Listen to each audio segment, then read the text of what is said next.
தெரியல. பட் தெளிவா சொல்லிருங்க. எந்த ஊர் நீங்க? நான் காதல்பட்டி P21 கரலாக்காடுங்க மேடம்.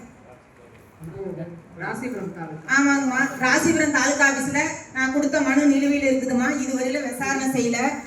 எங்க அப்பா ரொம்ப சிறுநீர் பிரச்சனையில் இருக்கிறாரு, வயசானவர். எனக்கு குழந்தைங்க இல்ல, நான் தாய் வீட்டுல தான் வாழ்றேன். எனக்கு எந்த ஆதரவும் இல்ல. ஒரு படி அரிசிக்கு மிகவும் கஷ்டப்படுறேன். என்ன நம்ம பட்டா டிரான்ஸ்ஃபர் பண்ணிட்டோமா? உங்களுக்கு நாங்க என்ன செய்ய வேண்டியது? பட்டா மாறுதல் செய்யணுங்கம்மா. அது இல்லாம நான் விவசாயம் செய்யறதுக்கு பிரச்சனை ஏதாவது இருக்கா? எங்களுக்கு பட்டா மாறுதல்ங்கிறது ஈஸியா ஆன்லைன்ல போட்டாலே வரப்போகுது. அதுதாங்க செய்யாம இருக்கிறாங்கம்மா, நிறுவில இருக்குதுங்கம்மா. அதே மாதிரி நான் விவசாயம் செய்யறதுக்கு காவல் நிலையத்துல கூடமா புகார் கொடுக்கப்பட்டு அங்க உனக்கு விவசாயம் செய்யறதுக்கு எந்த பாதிப்பு வராம உனக்கு உதவி செய்வாங்கன்னாங்கம்மா. நேத்து நான் உழவு ஓட்ட போகும்போது அடிக்கிறதுக்கு 10 பேராட்ட அதுதாங்க பிரச்சனை. நீங்க எங்களால தீர்க்கக்கூடியது இருந்துச்சுன்னா சாதாரண பட்டா டிரான்ஸ்ஃபர் செய்யறதுக்கு தாசில்தாருக்கு பிரச்சனை வராது. அங்க ஏதோ உங்களுக்குள்ள ஒரு பிரச்சனை இருக்கிறனால மட்டும்தான் அது நிலுவையில இருக்கு. அது பட்டாவை ரத்து செஞ்சுட்டாங்கம்மா. நாங்க அனுபவத்துல இருந்ததுதான். பட்டா 90ல பட்டா கொடுத்ததுங்கம்மா. 96ல 98ல ஒயில் எழுதிட்டு அதை ரத்து பண்ணிட்டாரு. அதை இறந்த பிற்பாடு சகாயா இருந்தாங்க, முறையா பட்டா மாறுதல் செய்யப்பட்டு வாரிசு அடிப்படையில கொடுத்துட்டாங்க. நாங்க கிணத்து சர்வீஸ் மின் இணைப்பு பெறப்பட்டோம். அதுக்கு எல்லாரும் கூட்டா இருந்து அவங்கவுங்க நாங்க சித்தப்பாவும் அப்பாவும் மட்டும்தான் விவசாயம் செய்யறாங்க, அத்தைங்க வரல. ஆனா அவங்க எங்களுக்கு கிணத்து சர்வீஸ் வாங்க 2 தரப்புலையுமே கையெழுத்து போட்டாங்க. நாங்க அவங்களுக்கு போட்டோம். எந்த பிரச்சனையும் இல்லாம விவசாயம் செஞ்சுக்கிட்டு இருந்தோம். பாட்டி இறந்துட்டாங்க. பாட்டி இறந்ததுக்கு பிற்பாடு அவர் அவருடைய பாகத்துக்கு குடி போனாரு.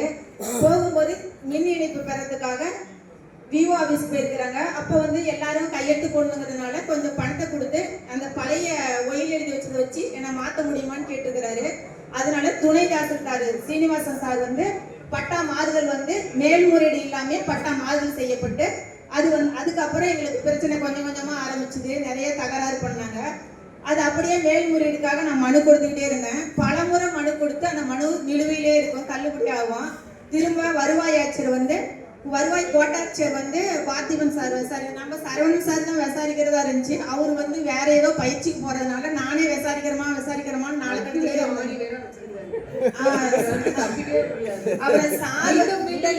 மாட்டிக்கலைங்கம்மா. இவருதான் செய்யறதா இருந்துச்சு. அன்னைக்கு இவருக்காக அவரு பிரச்சனையை அவரு விசாரணை செஞ்சுட்டு சரியா இருக்கு. அவங்க சொல்யூஷன் கொடுங்க சார். நீங்க தான் தெளிவா சொல்றாங்க. தாசில்தார் அவரு விவோ எனக்கு வரவே இல்லைன்ட்டாங்கம்மா. அந்த மனு விசாரணைக்கே வரலைன்ட்டாங்க.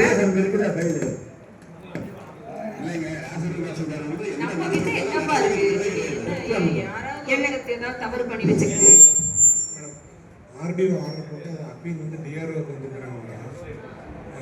டிஆர்ஓ ரத்து செஞ்சிட்டாரு. அதுக்கான லெட்டர் உங்களுக்கு அனுப்பிட்டாங்க. ரத்து பண்ணிட்டு விவசாயம் பண்ணுறது அவங்க தடுக்கிறாங்க மேடம். ஆமா, அதனால இப்போ போலீஸ் போட்டோ எடுக்கிறதுக்கு நடவடிக்கை பண்ணியிருக்கிறாங்க மேடம். இவங்க விவசாயம் பண்ணுறது நீங்க என்ன பண்ண போறீங்க? அதை வச்சு தடை செய்யறாங்க மேடம். காவல்துறை பாதுகாப்போட எஸ்ஐஆர் முடிஞ்சோடனே நான் மட்டும்தான் கணக்குல மாத்தியாச்சா? ஆர்டர் போட்டு எல்லாம் மாற்றி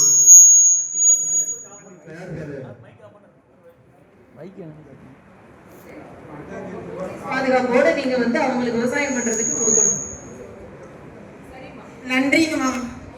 அம்மா 108 முறை ஒரு கோயிலுக்கு நாங்க விளக்கு போடுவோம். ஆனா நீங்க வந்த உடனே எனக்கு பட்டா ரத்து செய்யப்பட்டதுங்கம்மா. அதுதாம்மா நாங்க கொடுத்த பெரிய தெய்வம். நான் அத்தனை முறை மனு கொடுத்துக்கிறேன். என் மனுவை செமந்துதான் அவசியம் கிடையாது. நீங்க வந்த பிற்பாடு தான் அந்த வேலை நடந்தது. நான் என்னுடைய மனுவை மூட்டை தலைமையில தான் தூக்கிட்டு வரணும். அவ்வளவு மனுக்கள் கொடுத்துருக்கிறேன். அவ்வளவு மனுக்களுமே எனக்கு தெளிவா ஏதாவது என்ன படிச்சிருக்கீங்க? நான் 10வது தாங்கம்மா. பரவாயில்ல, தெளிவா பேசினாங்க. ஆரம்பமே நல்லா தெளிவா பேசினாங்க. ஒரு ஆவேசம் இல்லாம கரெக்டாக தெளிவா எடுத்து சொன்னாங்க. சரிம்மா, நீங்க கவலைப்படாதீங்க. டிசம்பர் 9 வரைக்கும் அவங்க எல்லாமே இந்த எஸ்ஐஆர் பணி திட்டத்துல இருப்பாங்க. சரி, 9ஆம் தேதிக்கு மேல ஒரு டேட் ஃபிக்ஸ் பண்ணிட்டு போலீஸோட பந்தோபஸ்து கொடுத்து உங்களுக்கு என்ன செஞ்சு கொடுக்க முடியுமோ செஞ்சு கொடுக்க சொல்லுவோம். ஆனா கணக்குல எல்லாமே எங்க சைடு மாத்தி கொடுத்துட்டோம். இனிமே பாதுகாப்போட பண்றதுதான். அதுக்கு மேல எவ்வளவு தூரம் அது சக்சஸ் ஆகுங்கிறது உங்க கையிலேயே இருக்கு. நாளைக்கு உழவு ஓட்டுறதுக்கு இன்னைக்கு காவல் நிலையத்துல வர சொல்லியிருந்தாங்கம்மா. வருவாய்த்துறையில இருந்து எங்களுக்கு லெட்டர் கொடுத்துட்டு பாதுகாப்பு கொடுக்க சொன்னா நாங்க உடனே வரேன் சொல்லி அதை கொடுத்துருங்க. நீங்க அது வரைக்கும் கூட வெயிட் பண்ணுங்க. நாளைக்கு ஈரம் உணருது அது சொன்னாங்கன்னா டேட்டை கொடுத்துட்டு அவங்களுக்கு பந்தோபஸ்து கொடுங்கன்னு ஒரு லெட்டர் தானே கேட்கறாங்க, கொடுத்துருங்க. நாளைக்கே வரேன்னு சொல்லி இருக்கிறாங்க. ஓகேம்மா, சரி, நன்றி. தேங்க்யூ.